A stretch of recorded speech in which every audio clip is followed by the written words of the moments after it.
usted me dijo, probablemente en agosto la inflación empiece con 0, para mitad del año que viene o agosto, digamos, la inflación va a converger a 0, y algo. Estamos en agosto.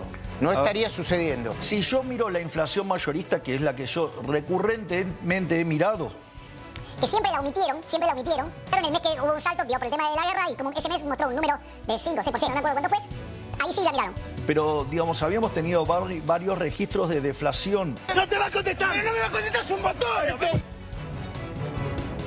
De que la estrategia de Gramsci, digamos, de tomar la educación, de tomar los medios de comunicación, ¿sí?, de tomar la cultura. Intentan la instauración de un régimen marxista a la manera de Gramsci.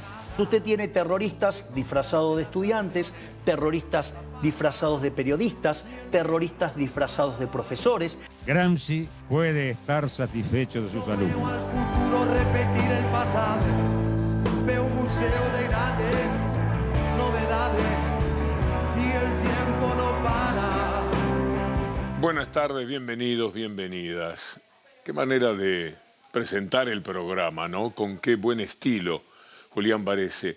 Hace mucho bien, en 1 minuto y medio, tener casi una síntesis de lo que está pasando en la Argentina. Pero quiero invitarlo antes a hablar del mundo. En otra época pintábamos la aldea con la idea de que así pintábamos el mundo. Ahora hay que mirar lo que pasa en el planeta para entender un poco, por lo menos, lo que sucede en la Argentina. Es un desastre el mundo, es una vergüenza, es de terror. Hay un verdadero diablo suelto entre nosotros en el planeta. Se llama Trump, ahí lo tenemos. Ese diablo, ese personaje abyecto que la humanidad ha generado en esta etapa tan pero tan difícil. Mire lo que dice ahora el diario El País, para ponernos en marcha. El País señala, Trump dice que suspende los ataques contra Irán a la espera de un acuerdo rápido. 3 días de bombardeos a la República Islámica. Trump ha anunciado que congela los ataques para tratar de buscar un acuerdo. Asegura que lo hace a petición de Teherán. Disparate. Este mensaje suena a ya oído. Ya se han anunciado, dice El País, acuerdos inminentes que luego o bien no llegaban o bien duraban muy poco tiempo. Esto es así. Vamos a ver un posteo de Trump, siempre desafiante, siempre amenazante. Estados Unidos está preparado para atacar a la República Islámica de Irán con un nivel de terror militar, fuerza y poderío no visto desde la Segunda Guerra Mundial. Se atribuye una capacidad de destrucción que nunca hubo para lanzarla sobre Irán. Acto seguido haber dicho que quiere firmar la paz, que él es protagonista de la paz. Recordemos que Infantino le entregó el premio de la paz. Como no le daban el premio Nobel, pero allá fue Infantino, de rodillas, como vive y como lo está pagando ahora. Más adelante vamos a tener también una cuota de Infantino, otro de los desastres que tenemos en el mundo. Pero permítame verlo a Trump, compartir con ustedes cuando dice, yo no tengo problemas de seguir con la guerra. Strikes by CENTCOM. CENTCOM has said that those were meant to degrade Iran's ability to disrupt the Strait of Hormuz. How many more strikes will it take to significantly? Well, you never know. Look, I mean, most people would have given up by now. You know, they've got no Navy, they got no Air Force. Most people would have given up. They haven't. So I give them credit for that. I mean, they're known as being tough. They're tough. Bueno, lo que dice el New York Times es importante.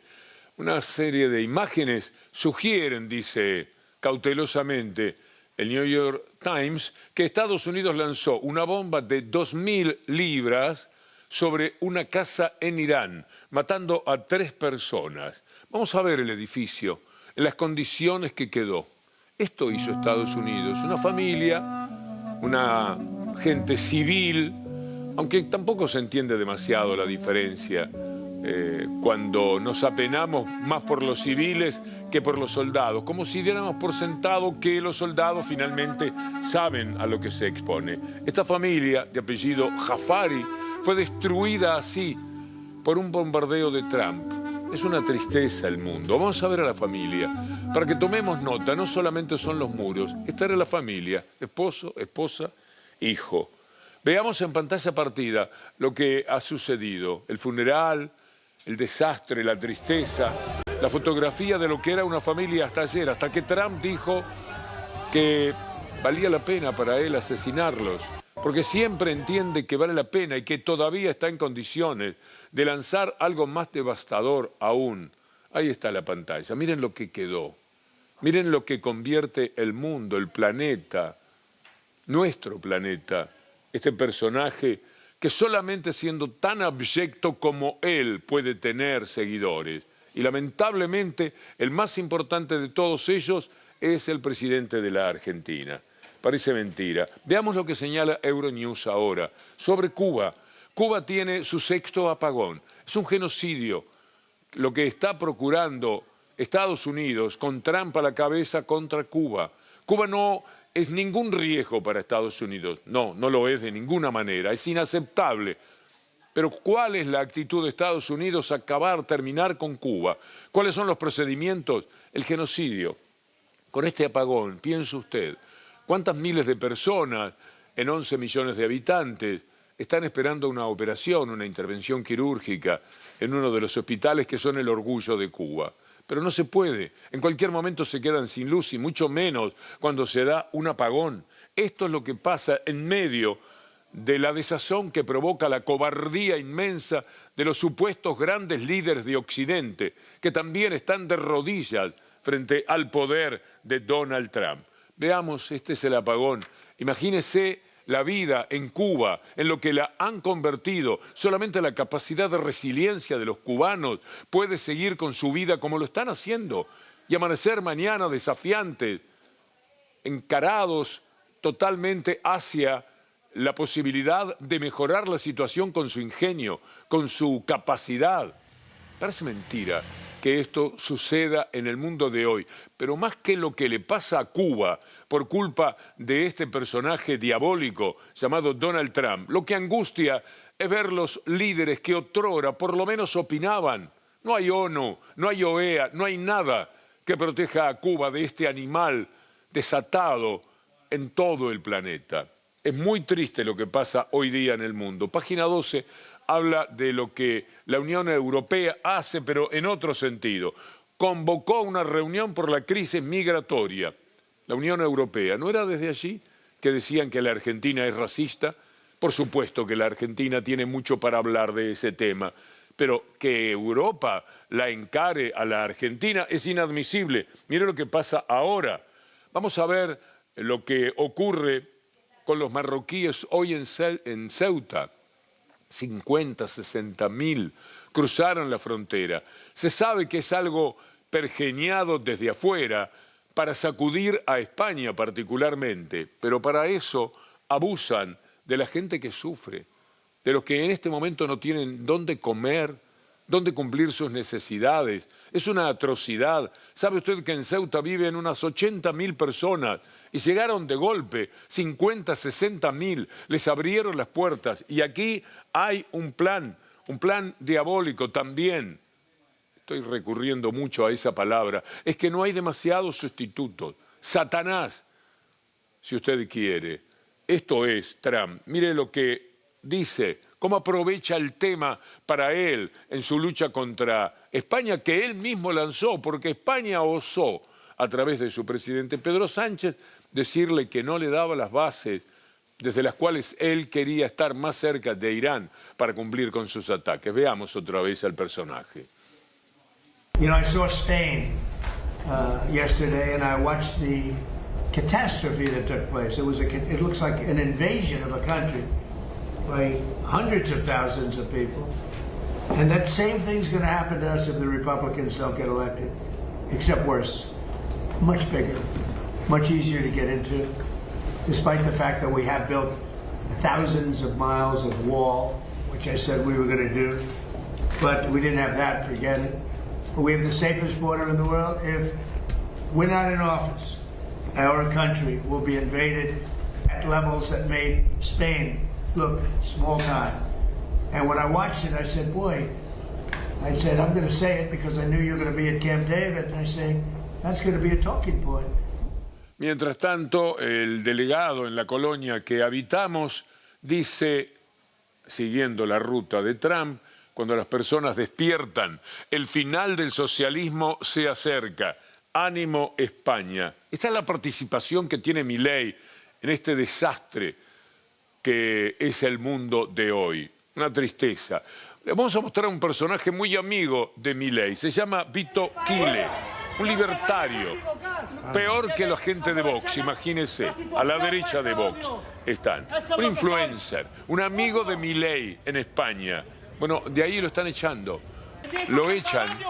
Es el de la gorra roja que estaba recién en pantalla. Esto es lo que tenemos como habitantes de la derecha hoy. En cualquier parte del mundo, seguidores de Trump, de Milei, de Vox. Así estamos. No se pregunta de vez en cuando qué vamos a hacer con todo esto. ¿Vamos a reaccionar? ¿Hay algo para contestar esta situación por la que atravesamos? Bueno, por lo menos la lucidez. El conocer qué es lo que está sucediendo, el denunciarlo, levantar la voz, todo lo que podemos hacer, bueno, hagámoslo. Por lo menos para que no sea tan impune. Milei, siguiendo los pasos de Trump, vea los asesinatos, que acompaña al presidente de los argentinos. Lo votaron para eso, para estar detrás como un olfa del presidente de los Estados Unidos y aplaudir todo lo que hace, así sea contra Irán, contra Gaza o contra España o contra el que sea, contra Brasil, porque todo lo que hizo ahora en Brasil, todo este desmadre que se permitió Milei contra Lula, es para caerle más simpático todavía a Donald Trump. Es una vergüenza el comportamiento de este personaje. Mírelo a Vito Quile con Milei. ¿Qué haces, Vito, querido? ¿Cómo estás? ¿Cómo estás? Qué placer verte. Saludan. Qué vergüenza todos estos, ¿eh? Bueno, ahora Quile va a contar, el tal Vito, que Milei le ofreció asilo. Asilo, ¿por qué? Y no se entiende. Simplemente que entre ellos dicen cualquier cosa, vení por casa. Porque para él, esta casa, que es más de Estados Unidos que de él, le pertenece. Cuando le vi en Miami me lo dijo al oído, me recordó que él me ofrecía, porque además tuvimos un encuentro público y él me dijo, si tienes algún problema en España con la persecución a la que te estás viendo sometido, vente a la embajada argentina y nosotros te respaldaremos. Veamos uno peor que este tipejo. Una mujer, en este caso, Isabel Peralta, que va a terminar con el saludo nazi. Por eso, por lo que vamos a ver que haga, no la dejan entrar en Alemania. En Alemania no le permiten el ingreso a esta mujer. Insólita, increíble. En medio de lo devastador que resulta mirar hoy día el mundo. Aquí una guerra, aquí otra, allá la muerte, muerte de civiles, muerte de soldados, muertes de miles. Y ellos siguen con su discurso y con este tipo de personajes. Aquí tenemos también unos cuantos.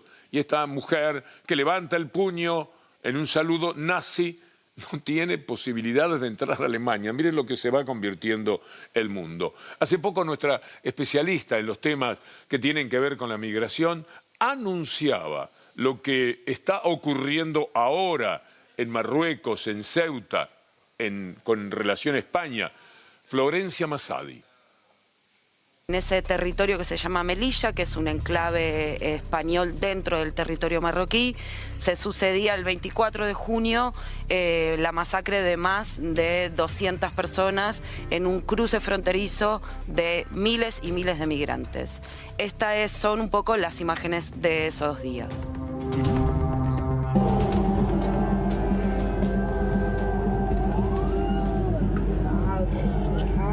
Marruecos reclama todo este territorio que estamos observando, el Sahara Occidental, y reclama también Mauritania. La forma que tiene de reclamar Marruecos es presionando a España y liberando la frontera para que pueda justamente España tener que controlar de alguna manera esa barda, estableciendo acuerdos migratorios con Marruecos. Algo que dicen los colegas de malas lenguas de España sobre Trump amenazando. Veamos cómo lo señalan. Trump a comienzos del mes de julio diciendo que España pronto iba a aprender. Era un aviso de lo que iba a ocurrir en algún escenario. Esto dijo. The Spanish, the members of NATO, but not very good members of NATO. They are not behaving nicely. But they will learn. Pronto aprenderán. Alejandro López Canorea. Buenas noches. Bueno, pues ¿La intención de Donald Trump puede ir también por castigar de alguna forma a España? aquí cada uno está intentando sacar rédito político de lo suyo. Y eso es así, lo hemos visto con Italia, lo hemos visto con Europa, que no se está hablando nada de Marruecos, se está culpando a España, da igual porque aquí nadie tiene un proyecto político. Por lo que vemos en Estados Unidos, lo que se está intentando es vender que hay que endurecer todos los controles fronterizos, toda la política migratoria y hacer un discurso mucho más nativista. Y por eso dice, aunque en otros casos se ha señalado a la regularización en España, él se inventa que es responsabilidad de las políticas, dice, de extrema izquierda que se están llevando a cabo en España. La europea de News dice que Trump reafirma que Estados Unidos reconoce la soberanía marroquí sobre el Sahara Occidental. Quiero saludar a los luchadores del Sahara Occidental, porque los hay en la Argentina. ¿Cómo estarán tomando esta información? Que tiene que ver con lo que Trump le descarga como revancha, nada menos que España. Ya no es perseguir a cualquier pequeño país, no. Se trata de España, con toda su historia, con toda su trayectoria como país, como entidad nacional tan respetada en el mundo, más allá de las diferencias que eventualmente se puedan tener por hechos históricos o políticos. Pero España es España y, sin embargo, este hombre la acosa de la manera que estamos apreciando. Miren lo que señala The Times, y esto es también muy, pero muy importante. El plan de Gianni Infantino para vender parte de la Copa del Mundo. Puede ser que Gianni Infantino esté en eso. El plan sería crear una empresa para controlar las principales competiciones de la FIFA. Esto es lo que se le ocurrió, la Copa del Mundo, el Mundial de Clubes. La FIFA le confirmó a The Times hace unos días que se espera que Tribe Capital de Joshua Kushner, líder del grupo de inversores propuesto, vinculado a Trump, y que JP Morgan sea el asesor financiero de la FIFA en el proyecto. El plan es quedarse con el mundo de todos estos bestias. Lo está diciendo The Times. Veámoslo ahora Infantino, cuando ofrecía plata para acá, plata para allá. Quería comprarse el mundo con la brutalidad que gana a través del fútbol, no a través de su talento, por cierto. Es una decisión importante y está en sus manos.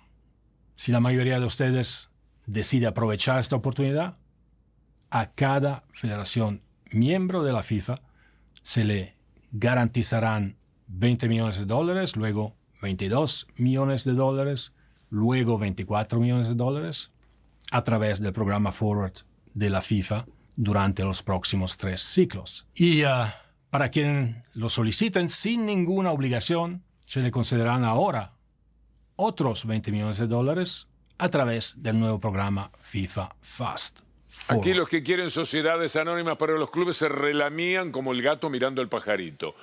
Mire lo que ha pasado después. Asia acompaña la negativa de UEFA y CONCACAF al proyecto de Infantino. FIFA debe revisar urgente su marco de gobernanza, dice el continente asiático, hablando de fútbol y repeliendo lo que dice este adulón de Trump, que le está entregando poco menos que la Copa del Mundo, así como le dio el Premio de la Paz. Andy Burnham, un hombre al que estamos mirando con interés, primer ministro en Inglaterra, dice que el fútbol es de la gente, no de personajes como Infantino. Let me say this very clearly. Football does not belong to investors. It belongs to the people who fill the stands, who stand on the touchlines week in, week out, rain or shine. The World Cup is not a product. It is the greatest competition in the world, and it was never anyone's to sell. Dress the deal up however you like. Once you have sold a piece of it, you have sold out. Football belongs to the supporters. It always has, and it always will. Mire ahora lo que es la recaudación de la FIFA por los mundiales. El fútbol que crece en el mundo.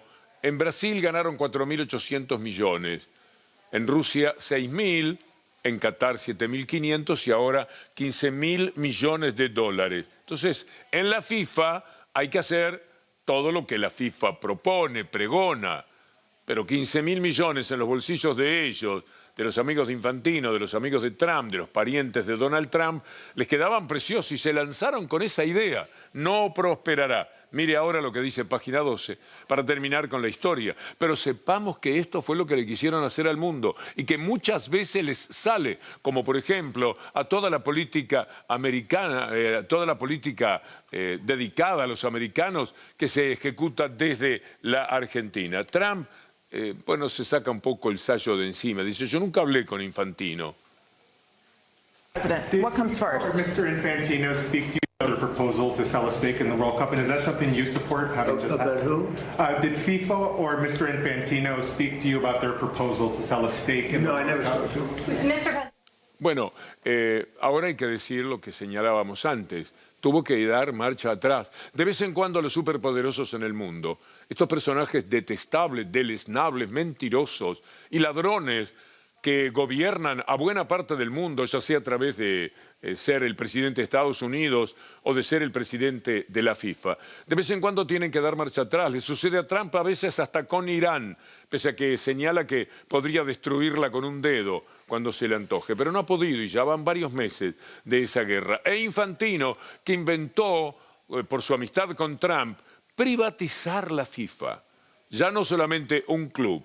Toda la FIFA tuvo que dar marcha atrás. Leamos página 12. Gianni Infantino dio de baja el FIFA Forward Enterprise, el proyecto que generó una crisis en el fútbol. Bueno, lo tuvo que hacer, no hubo más remedio. Se le paró de frente Asia, la UEFA, todavía la Conmebol no ha dicho nada, pero la CONCACAF sí reaccionó. E Infantino en un discurso dijo, bueno, viendo que la mayoría no lo quiere, aunque algunos sí, vamos a dar marcha atrás con este proyecto. O sea, estuvo días y días hablándole al mundo de la conveniencia, de lo extraordinario que iba a ser que la FIFA fuera privatizada para los campeonatos del mundo. Y de pronto dice, no, así no va. Verá usted que lo mismo sucede con Sturzenegger cuando da marcha atrás con el tema de las tierras. Posiblemente atemorizados por lo que va a ser la maravillosa marcha del próximo jueves. Dijeron, bueno, el 100% de la Argentina no, el 25%. Mire cómo dan marcha atrás. Enseguida vamos a estar con eso, pero quería atarlo un poco a esto que ha hecho o intentó hacer Infantino reculando más tarde. Mire lo que Diego contaba en México 2018. No te puedo responder porque Infantino antes de las elecciones me llamaba y después de las elecciones no me llamó más. Entonces, quiero aclararle bien que yo no soy obrero o operario de Infantino. Yo soy técnico de Dorados y defiendo el fútbol. Ustedes vieron esto fue la UEFA también, ¿no? El entretiempo que quieren copiar a los americanos. Una vergüenza. Una vergüenza. No tenemos nada que ver con los americanos. Nosotros, ¿no? El fútbol es otra cosa, se vive, es otra pasión. Qué buen momento, Cecilia Lafuente puso Diego Eterno.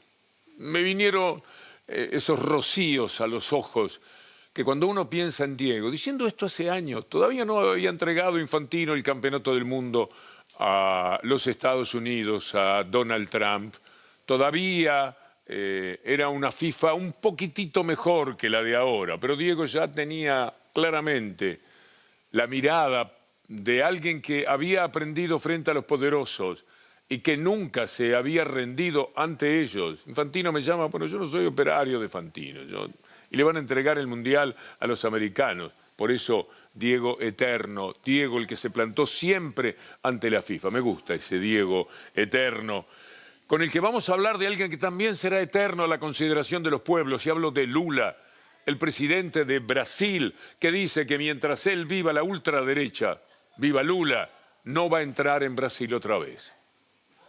Enquanto eu viver, a extrema-direita não voltará a governar este país.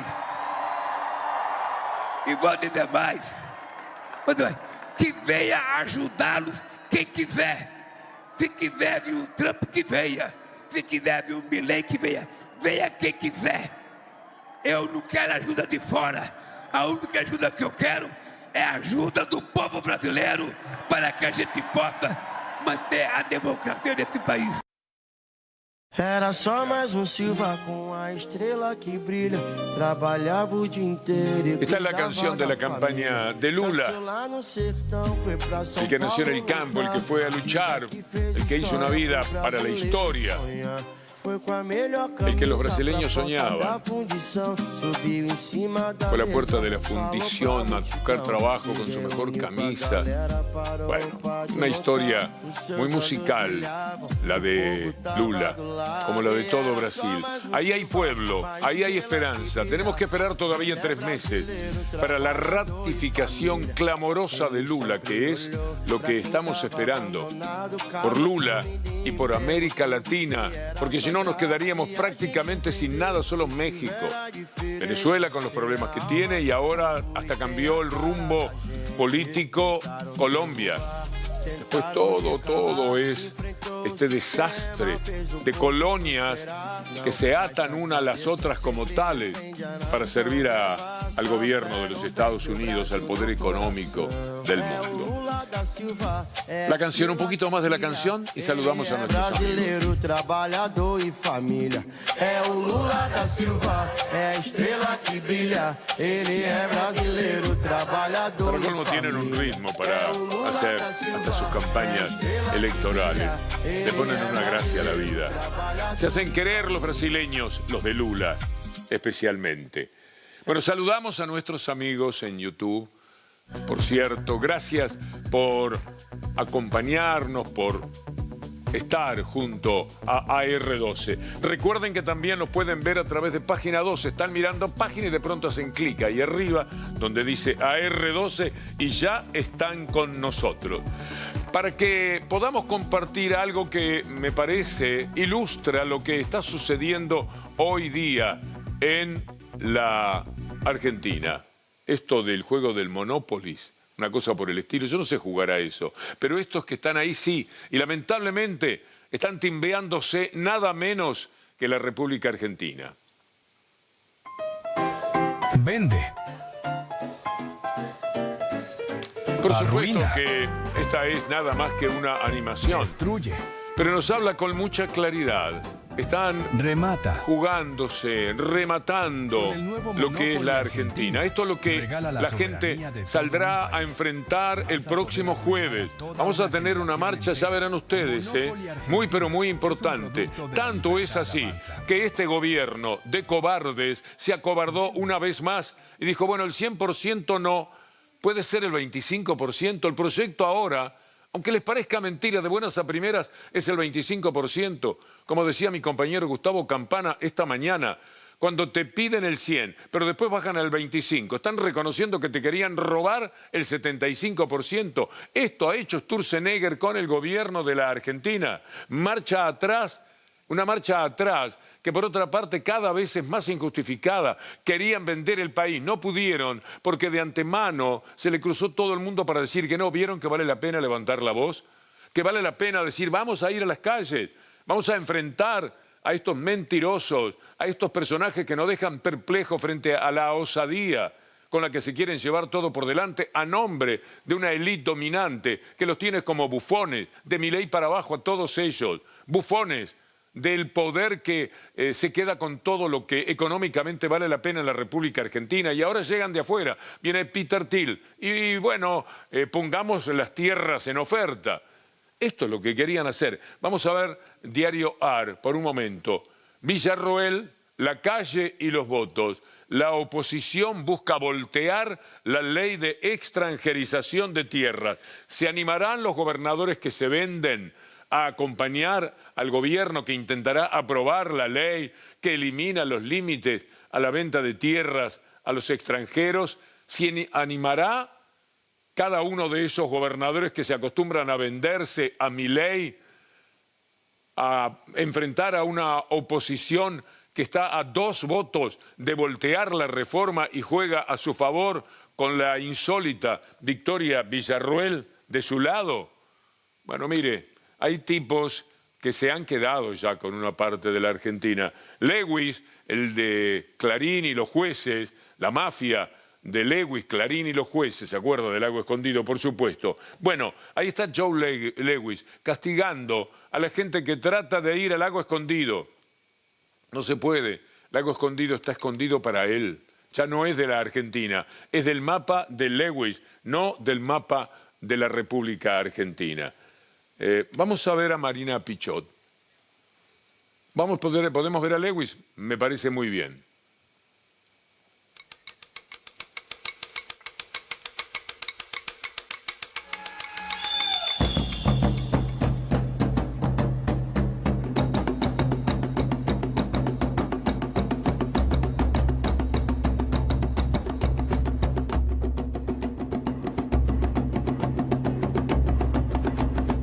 Ahí está el territorio independiente del Lago Escondido. Así fueron atacados aquellos que quieren por lo menos visitar Lago Escondido. Ya se lo robaron del mapa, pero no me lo robes de mi vista, no me lo quites de mi corazón. Eso es lo que están diciendo. Van y son castigados de la manera que Joe Lewis lo tiene, porque es un país dentro de otro, ya tiene su ejército propio, tiene sus relaciones internacionales, tiene de su lado la mafia de Clarín, tiene de su lado buena parte de la justicia. En Estados Unidos no le va tan bien, ¿eh? Tuvo que poner $300 millones para que le pusieran una tobillera y para que pudiera finalmente salir. No sé dónde está ahora, no sé si finalmente salió, porque con los millones puede comprar fianzas y todo lo demás, pero en Estados Unidos se la hicieron peor desde la justicia, que de vez en cuando funciona como se debe. Malena Pichot invita para este jueves. Vamos todos, vamos con Malena. Hola, ¿qué tal? Soy Malena Pichot y quizás me conozcas de reflexiones feministas que te molestaron muchísimo. Te pido 1000 disculpas, lo hice completamente a propósito. Hoy quiero hablarte a vos que votaste a Milei. Pará, porque yo sé que la imagen de una feminista es una cosa muy violenta y necesito que prestes atención. Sos capo, y te las sabés todas. Y como te las sabés todas, seguramente estás al tanto de que el 6 de agosto en el Congreso se debate una ley que lo que quiere es habilitar la venta indiscriminada de tierras a los extranjeros. Conozco tu cabecita loca, ya sé lo que estás pensando. ¿Qué tiene de malo? ¿Qué pasa? ¿Cuál es el problema? Si yo quiero comprar un montón de tierras en Estados Unidos de Norteamérica, ¿no puedo?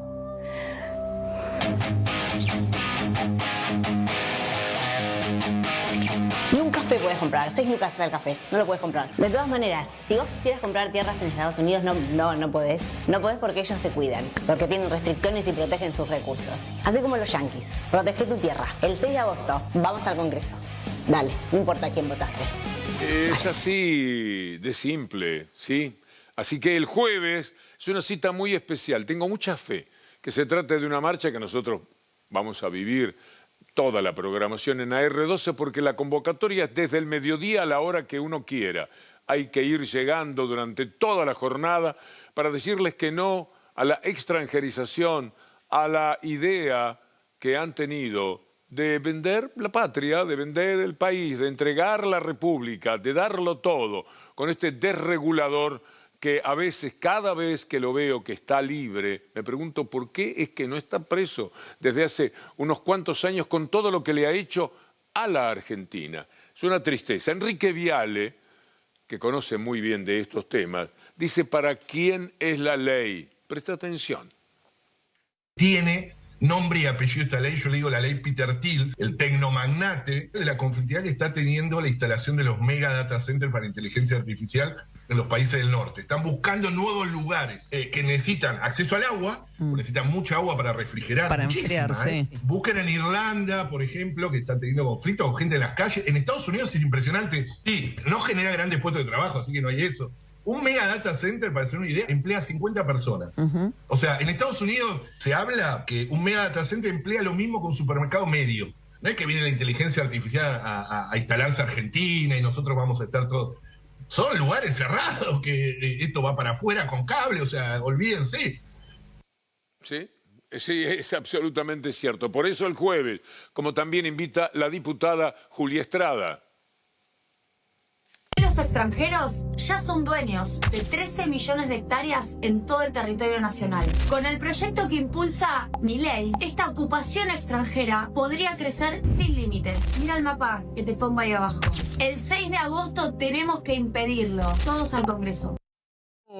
Vamos a hacer un recorrido por las mentiras y los insultos de Milei. Mentira, por ejemplo, con el tema de la inflación. Escuchémoslo primero para desmentirlo con las clásicas tapas que ponemos en AR12, las placas de AR12. Usted me dijo, probablemente en agosto la inflación empiece con 0, estamos en agosto. No estaría sucediendo. A ver, vamos... Le pregunto, ¿se equivocó en su vaticinio o en su análisis? Vamos por puntos, vamos por puntos. Si yo miro la inflación mayorista, que es la que yo recurrentemente he mirado, que siempre la omitieron deshonestamente, y, digamos, solamente la miraron el mes que hubo un salto, digo, por el tema de la guerra, y como ese mes mostró un número de 5 o 6%, sí. No me acuerdo cuánto fue, ahí sí la miraron. Pero, digamos, habíamos tenido varios registros de deflación.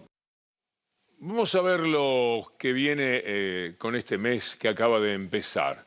Mire cómo se presenta agosto, hablando de los temas de la inflación, cuando el 2% es puesto por los diarios mafiosos como algo que está bien, va bien. La mitad tenía en 2015 Cristina Fernández con Axel Kicillof como ministro. La mitad. ¿Se acuerdan cuando andaba Bullrich por el Congreso con el cartelito? Pero aquello era espantoso. Bullrich mostraba esos números porque quería hacer entender que se trataba de un horror para la Argentina. Por ahora les gusta. Ahora está fenómeno, porque ahora es para ellos que se gobierna. Los aumentos de agosto, colectivos 4,4, trenes 10%, peaje 4, prepagas 2, agua 3, colegio privado 5,5. Así estamos. Pero vayamos a más mentiras de Milei, porque la capacidad que ha tenido en estos 3 o 4 días con sus periodistas de cabecera, bueno, ha sido de algo que no ha tenido solución, no tuvo solución de continuidad. Habló permanentemente por los medios y en ninguna dijo algo que fuera o verdad, que fuera respetuoso o que valiese la pena para el futuro inmediato de los argentinos. Habla de la construcción y del consumo. Mienta Milei, lo escuchamos.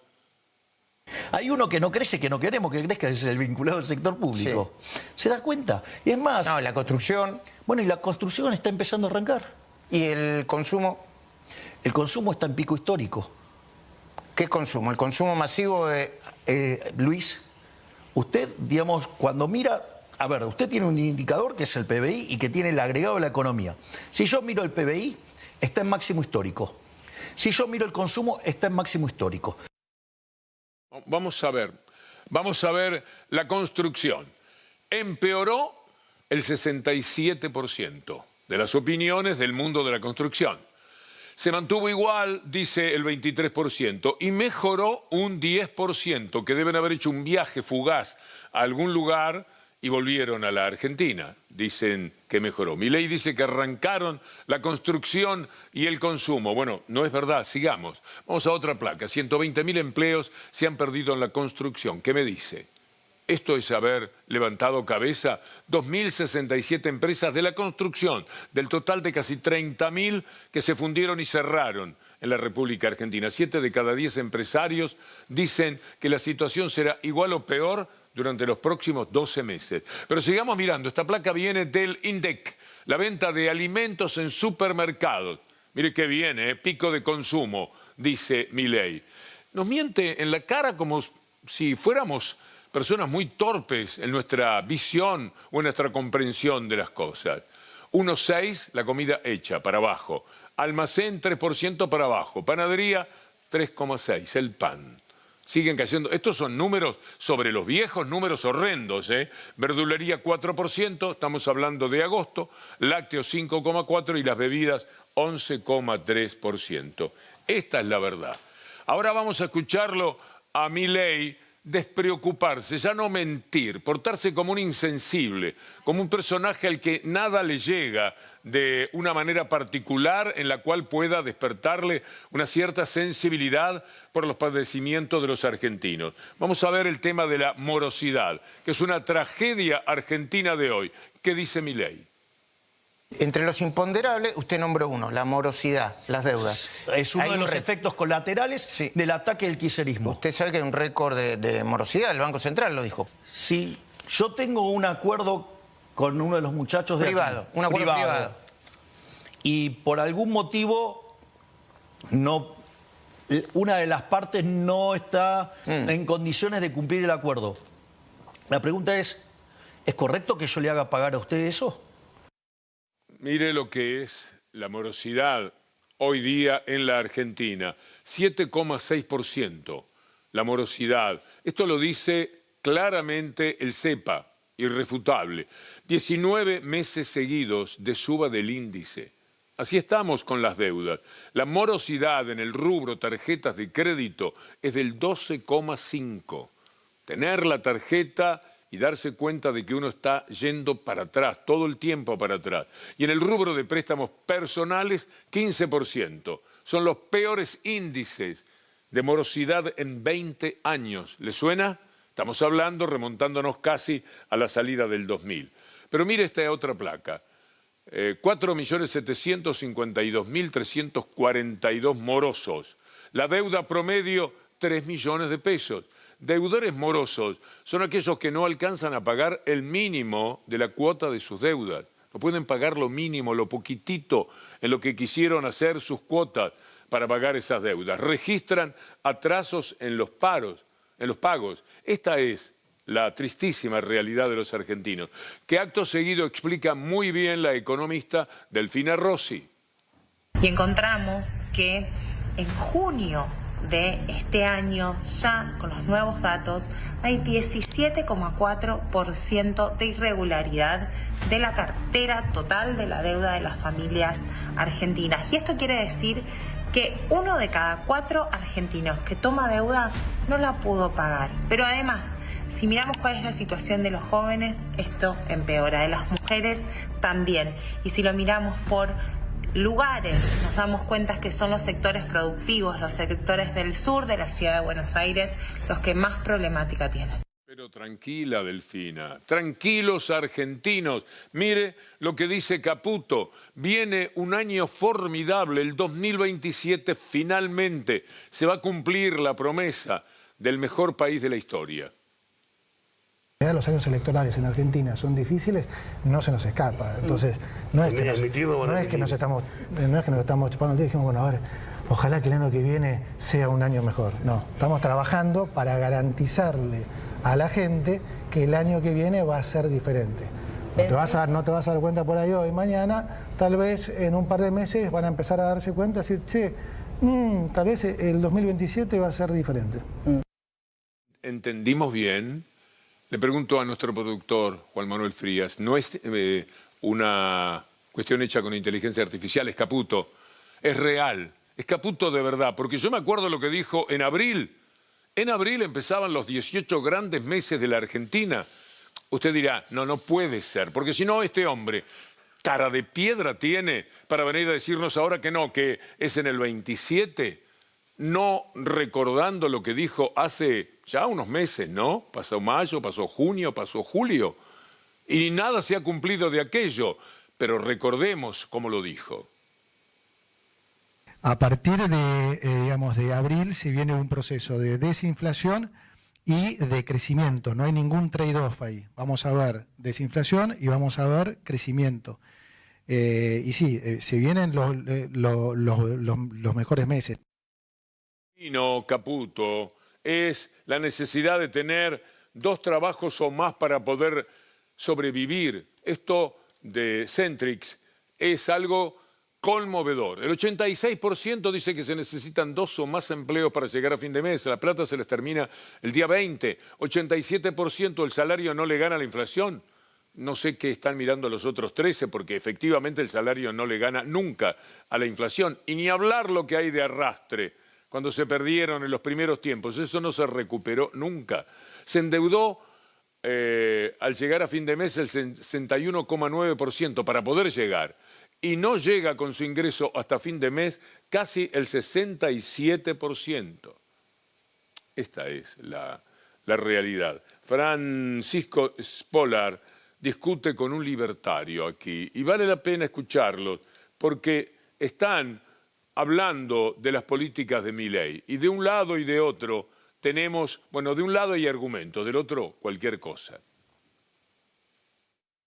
Dejar esto bien subrayado, ellos no tienen un problema con el Estado grande, ellos tienen un problema con el Estado que le pone un plato de comida a la gente que no tiene para comer. Falso. Ellos tienen un problema con el Estado que le pone un techo a la gente que no tiene techo. Ellos tienen un problema con el Estado que crea hospitales, que crea escuelas, que hace obra pública, que soluciona las rutas. Porque cuando el Estado tiene que gastar en desaparecer personas, cuando el Estado tiene que gastar en torturar, en violar personas, eso es lo que vos te reías, que decías dejamos de llorar. Cuando el Estado tiene que gastar, señalaba mi panuelo, cuando el Estado tiene que gastar muchísima plata en un aparato represivo, ahí ustedes no se quejan, no se enojan. Nunca escuché a Milei decir, ¿cuánto gastaba la dictadura? Dicha la palabra dictadura, Milei, escuchémoslo, dice que ni los militares fueron capaces de hacer la reforma laboral que él ha llevado adelante.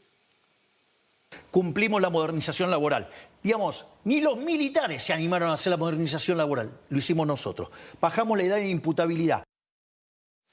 Qué vergüenza y qué tristeza. Mire, de vez en cuando presentamos casos de personas, porque si no, 86%, 73% de malaria, de aumentos, de baja del salario, pero parecen nada más que porcentajes. Hay personas como esta, detrás de cada una de estas historias y de estas estadísticas de las consultoras.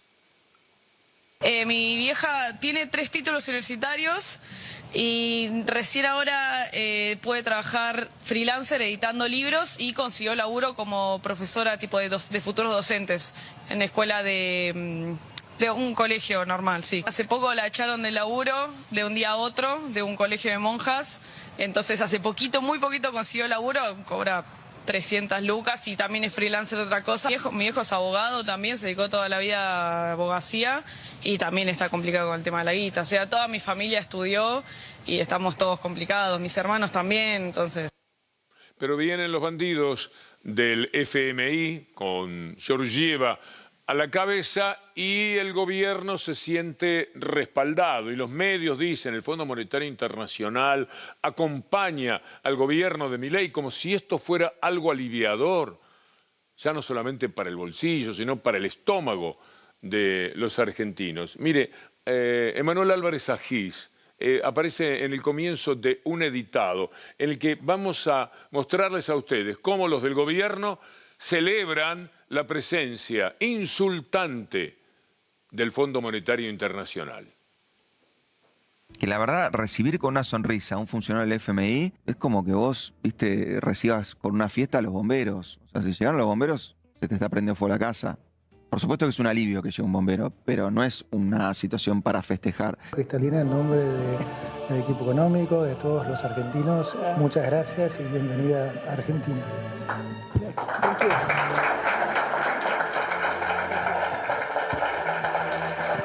Cristalina Georgieva, y antes de reunirse con parte del equipo, ella estaba con su staff y nosotros, gran parte del equipo de gobierno, y previo estuvo en mi despacho.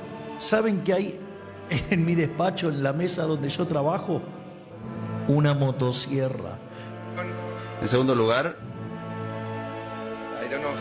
no sé cómo describirlo, porque estamos hablando de estos enamoramientos. Hemos empezado una gran relación. Y también con Christine, debo que confesar que hemos iniciado una gran relación ya desde hace algunos meses. Cuando lo traducen, por lo menos no tenemos que soportar la papa en la boca, ¿no? Pero esto es lo que él decía de Christine Lagarde.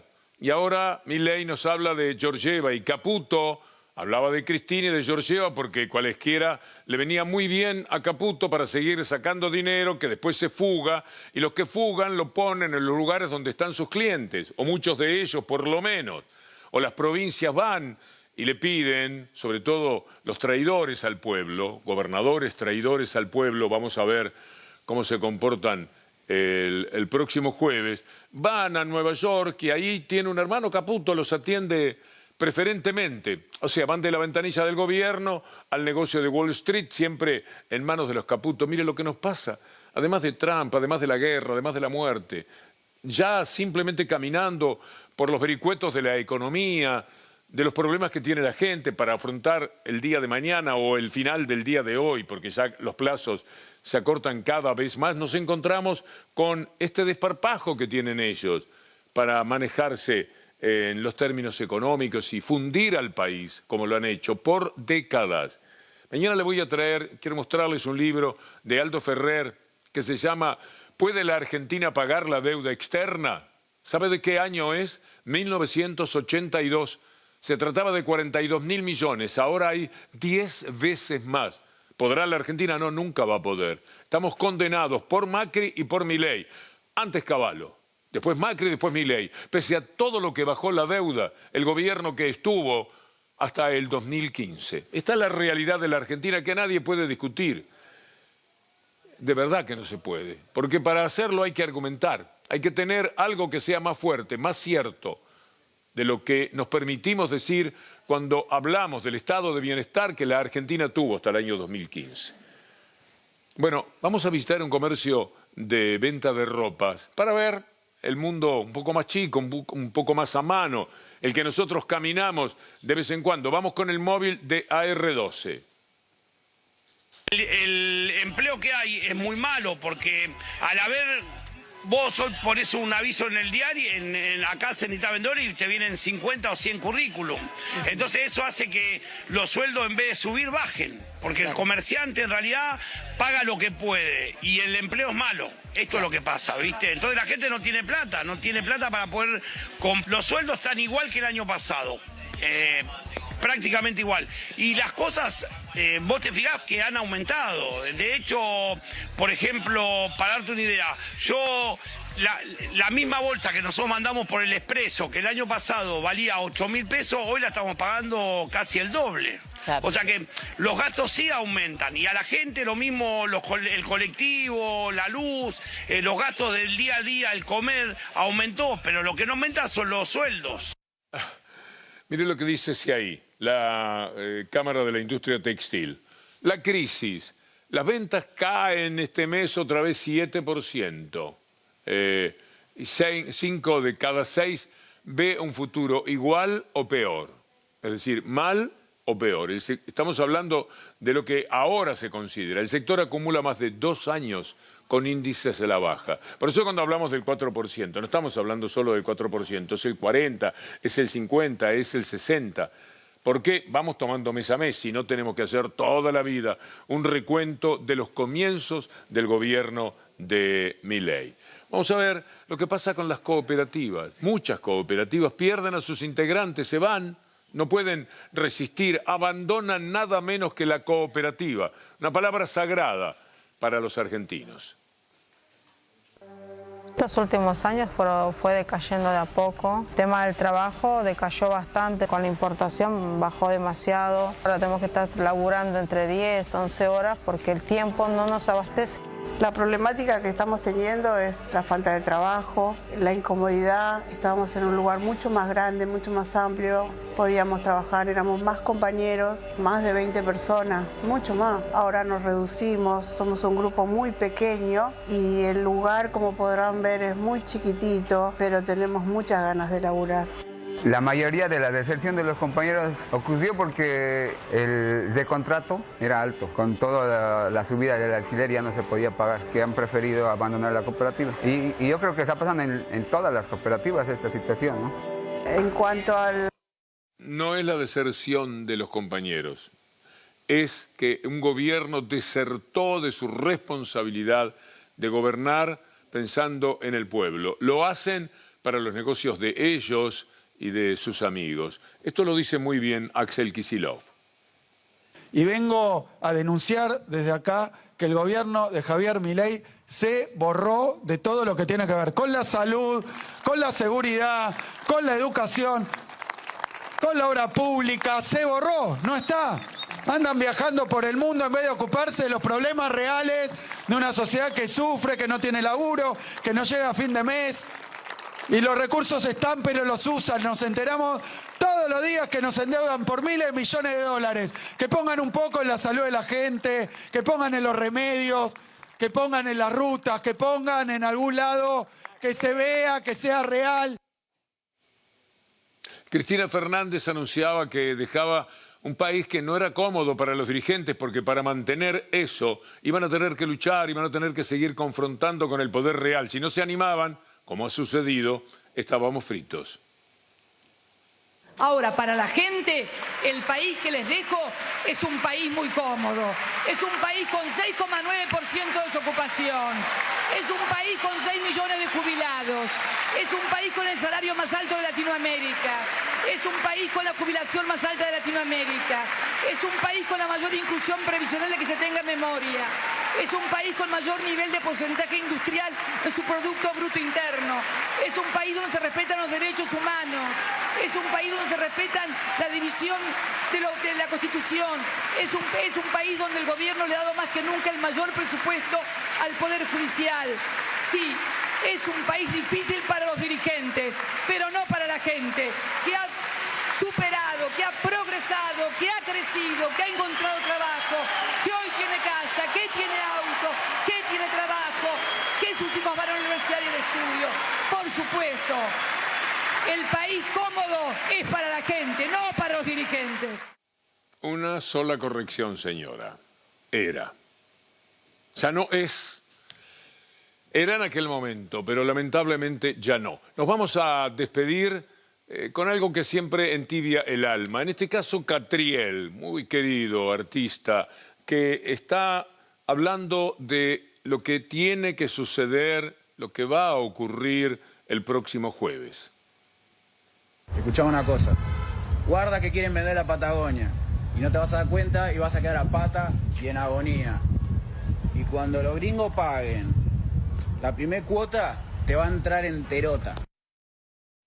Vamos a escucharlo a Catriel en el anillo del capitán Beto, para ir despidiéndonos, como siempre, con una inmensa gratitud por la